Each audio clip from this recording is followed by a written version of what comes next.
ನಾವು ಪ್ರತಿನಿತ್ಯ ನಮ್ಮ ಅಡುಗೆಗಳಲ್ಲಿ ನಿಂಬೆಹಣ್ಣನ್ನು ಬಳಸ್ತೀವಿ. ಆದರೆ ರಸನ ಬಳಸಿಬಿಟ್ಟು ಸಿಪ್ಪೆನ ಎಸೆದ್ಬಿಡ್ತೀವಿ. ಈ ಸಿಪ್ಪೆಯನ್ನು ಕೂಡ ಬಳಸಿ ರುಚಿಯಾಗಿರುವಂಥ ಅಡುಗೆನ ಮಾಡ್ಬೋದು ಅಂದರೆ ನೀವು ನಂಬ್ತೀರಾ? ಬನ್ನಿ ಹೇಗೆ ಅಂತ ನೋಡೋಣ. ಸ್ವಾದ ಕುಟೀರದ ಆತ್ಮೀಯ ವೀಕ್ಷಕರಿಗೆ ಸ್ವಾಗತವನ್ನು ಹೇಳ್ತಾ, ಹಾಗೆ ಯಾರೆಲ್ಲ ಇನ್ನೂ ಸಬ್ಸ್ಕ್ರೈಬ್ ಮಾಡಿಲ್ಲ ಸಬ್ಸ್ಕ್ರೈಬ್ ಮಾಡಿಕೊಂಡು ವಿಡಿಯೋನ ನೋಡಿ ಅಂತ ಹೇಳ್ತಾ ಇವತ್ತಿನ ವಿಡಿಯೋನ ಶುರು ಮಾಡ್ತಾ ಇದ್ದೀನಿ. ಇವತ್ತಿನ ಈ ವಿಡಿಯೋದಲ್ಲಿ ನಾನು ಗಜನಿಂಬೆಹಣ್ಣಿನ ಸಿಪ್ಪೆಯಿಂದ ಎಲ್ಲ ಸಮಾರಂಭಗಳಲ್ಲೂ ಮಾಡುವಂಥ ಸ್ವಾದಿಷ್ಟವಾದ ಗೊಜ್ಜನ್ನು ಹೆಂಗೆ ಮಾಡೋದು ಅಂತ ತೋರಿಸ್ತಾ ಇದ್ದೀನಿ. ಮೊದಲಿಗೆ ನಿಂಬೆಹಣ್ಣನ್ನು ಚೆನ್ನಾಗಿ ತೊಳ್ಕೊಂಡು ಅದನ್ನು ಕಟ್ ಮಾಡಿಕೊಂಡು ಅದರಿಂದ ರಸನೆಲ್ಲ ಒಂದು ಬೌಲ್ಗೆ ಹಿಂಡ್ಕೊತಾ ಇದ್ದೀನಿ. ಈ ರೀತಿ ರಸನ ಎಲ್ಲ ತೆಕ್ಕೊಂಡು ಸಿಪ್ಪೆನ ಎಸೆದಿರ ಇದೇ ಸಿಪ್ಪೆಯಿಂದ ನಾನಿವತ್ತು ಗೊಜ್ಜನ್ನು ಮಾಡೋಣ.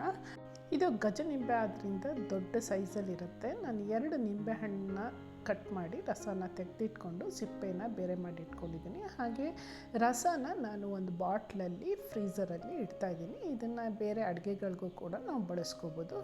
ನೆಕ್ಸ್ಟ್ ಈಗ ನಾವು ಸಿಪ್ಪೆ ಎಲ್ಲ ಸಣ್ಣದಾಗಿ ಹೆಚ್ಕೊಳ್ಳೋಣ. ಈ ಗಜನಿಂಬೆ ಹಣ್ಣಿನ ಸಿಪ್ಪೆ ಸ್ವಲ್ಪ ದಪ್ಪ ಇರೋದ್ರಿಂದ ಆದಷ್ಟು ಸಣ್ಣಗೆ ಹೆಚ್ಕೊಳ್ಳೋಣ. ನಾವು ಪಲ್ಯಕ್ಕೆಲ್ಲ ಹೆಚ್ಕೋತೀವಲ್ವ, ಆ ಥರ ಹೆಚ್ಚಿ ರೆಡಿ ಮಾಡಿ ಒಂದು ಬೌಲ್ಗೆ ತೆಗೆದಿಟ್ಕೊಂಡಿದ್ದೀನಿ.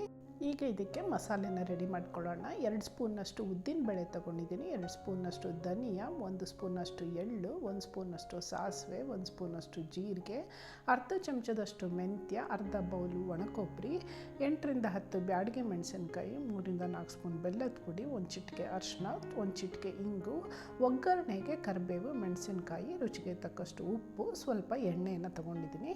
ಒಲೆ ಮೇಲೆ ಒಂದು ಪ್ಯಾನನ್ನು ಇಟ್ಕೊಂಡು ಈ ಮಸಾಲೆ ಪದಾರ್ಥಗಳನ್ನೆಲ್ಲ ಸ್ವಲ್ಪ ಹುರ್ಕೊಳ್ಳೋಣ.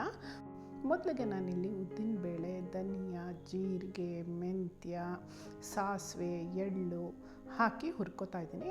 ಸಾಸಿವೆನ ಅರ್ಧ ಹಾಕೋತಾ ಇದ್ದೀನಿ, ಇನ್ನರ್ಧ ಒಗ್ಗರಣೆಗೆ ತೆಗೆದಿಟ್ಕೊಟ್ಟಿದ್ದೀನಿ. ಎಲ್ಲನೂ 1-2 ನಿಮಿಷ ಸ್ವಲ್ಪ ಕೆಂಪು ಬಣ್ಣ ಬರೋ ಹಾಗೆ ಹುರ್ಕೊಂಡು ಆಮೇಲೆ ಇದಕ್ಕೆ ಒಣಮೆಣಸಿನ್ಕಾಯಿನ ಹಾಕಿ ಹುರ್ಕೋತಾ ಇದ್ದೀನಿ. ಸ್ವಲ್ಪ ಖಾರ ಜಾಸ್ತಿ ಬೇಕು ಅನ್ನೋರು ಬ್ಯಾಡಗಿ ಮೆಣಸಿನ್ಕಾಯಿ ಜೊತೆಗೆ ಒಂದು ಸ್ವಲ್ಪ ಗುಂಟೂರು ಮೆಣಸಿನ್ಕಾಯಿನೂ ಕೂಡ ಹಾಕೋಬೋದು. ಜೊತೆಗೆ ನಾನೀಗ ಒಣಕೊಬ್ಬರಿಯನ್ನು ತುರಿದಿಟ್ಕೊಂಡಿದ್ದೀನಲ್ಲ ಅದನ್ನು ಹಾಕಿ ಎಲ್ಲನೂ ಸ್ವಲ್ಪ ಹೊಂಬಣ್ಣ ಬರೋ ಹಂಗೆ ಹುರಿದು ಅದನ್ನು ತಣ್ಣಗಾಗೋಕ್ಕೆ ಒಂದು ತಟ್ಟೆಗೆ ಹಾಕಿ ತೆಗೆದಿಟ್ಕೊತಾ ಇದ್ದೀನಿ. ಇದು ಕಂಪ್ಲೀಟಾಗಿ ತಣ್ಣಗಾದ ಮೇಲೆ ಮಿಕ್ಸಿಗೆ ಹಾಕ್ಕೊಳ್ಳೋಣ. ಅದು ತಣ್ಣಗಾಗೋವರೆಗೂ ಈಗ ಪ್ಯಾನನ್ನು ಇಟ್ಟು ಅದರೊಳಗಡೆ ಒಂದು 3ರಿಂದ 4 ಸ್ಪೂನು ಎಣ್ಣೆನ ಹಾಕೋತಾ ಇದ್ದೀನಿ. ಹಾಗೆ ನಾವು ಕಟ್ ಮಾಡಿ ಇಟ್ಕೊಂಡಿರುವಂಥ ಗಜನಿಂಬೆ ಹಣ್ಣಿನ ಸಿಪ್ಪೆನ ಹಾಕೋತಾ ಇದ್ದೀನಿ. ಈ ಸಿಪ್ಪೆ ಕಹಿ ಬರಬಾರ್ದು, ಅಡುಗೆ ಕಹಿ ಬರಬಾರ್ದು ಅನ್ನೋದಕ್ಕೆ ಒಂದು ಅರ್ಧ ಚಮಚದಷ್ಟು ಉಪ್ಪು, ಅರ್ಧ ಚಮಚದಷ್ಟು ಅರಿಶಿನ ಹಾಕಿ ಒಂದು 3ರಿಂದ 4 ನಿಮಿಷ ಇದನ್ನು ಹುರ್ಕೋತಾ ಇದ್ದೀನಿ. ಈ ರೀತಿ ಮಾಡೋದ್ರಿಂದ ನಿಂಬೆಹಣ್ಣಲ್ಲಿ ಸಿಪ್ಪೆಲಿರುವಂಥ ಕಹಿ ಎಲ್ಲ ಹೋಗುತ್ತೆ. ಈಗ ಇದು ದಪ್ಪ ಇರೋದ್ರಿಂದ ಸಿಪ್ಪೆ ಸ್ವಲ್ಪ ನೀರು ಹಾಕಿ ಬೇಯಕ್ಕೆ ಇಟ್ಟಿದ್ದೀನಿ. ಈಗ ಈ ಮಸಾಲೆ ಪದಾರ್ಥಗಳೆಲ್ಲ ಸ್ವಲ್ಪ ತಣ್ಣಗಾಗಿದೆ, ಇದನ್ನು ಮಿಕ್ಸಿಲೆ ಹಾಕಿ ಗ್ರೈಂಡ್ ಮಾಡ್ಕೊಂಡು ಬರೋಣ.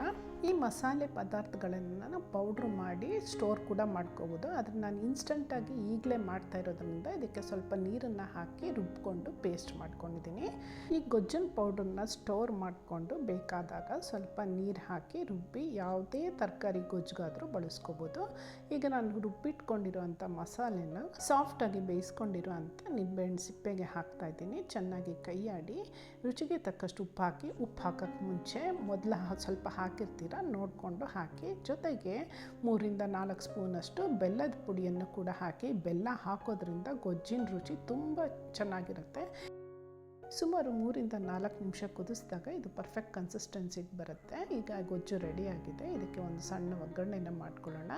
ಇನ್ನೊಂದು ಸಣ್ಣ ಬಾಣಲೆಗೆ 2 ಸ್ಪೂನು ಎಣ್ಣೆ ಹಾಕ್ಕೊಂಡು ಅದಕ್ಕೆ ಸಾಸಿವೆ, ಒಣಮೆಣಸಿನ್ಕಾಯಿ, ಕರಿಬೇವು, ಇಂಗು ಹಾಕಿ ಒಂದು ಒಗ್ಗರಣೆನ ಮಾಡಿ ಕುದೀತಾ ಇರುವಂಥ ಗೊಜ್ಜಿಗೆ ಮಿಕ್ಸ್ ಮಾಡಿದರೆ ಸ್ವಾದಿಷ್ಟವಾದ ನಿಂಬೆಹಣ್ಣಿನ ಸಿಪ್ಪೆ ಗೊಜ್ಜು ಇನ್ಸ್ಟಂಟಾಗಿ ರೆಡಿಯಾಗುತ್ತೆ. ನೀವು ಕೂಡ ಟ್ರೈ ಮಾಡಿ, ಹೇಗಿತ್ತು ಅಂತ ಕಾಮೆಂಟ್ ಮಾಡಿ ತಿಳಿಸಿ. ಇಷ್ಟ ಆದರೆ ಲೈಕ್ ಮಾಡಿ, ಫ್ರೆಂಡ್ಸ್ ಜೊತೆಗೂ ಶೇರ್ ಮಾಡ್ಕೊಳ್ಳಿ. ಚಾನಲ್ಗೆ ಮರೀದಿರ ಸಬ್ಸ್ಕ್ರೈಬ್ ಮಾಡ್ಕೊಳ್ಳಿ. Thanks for watching.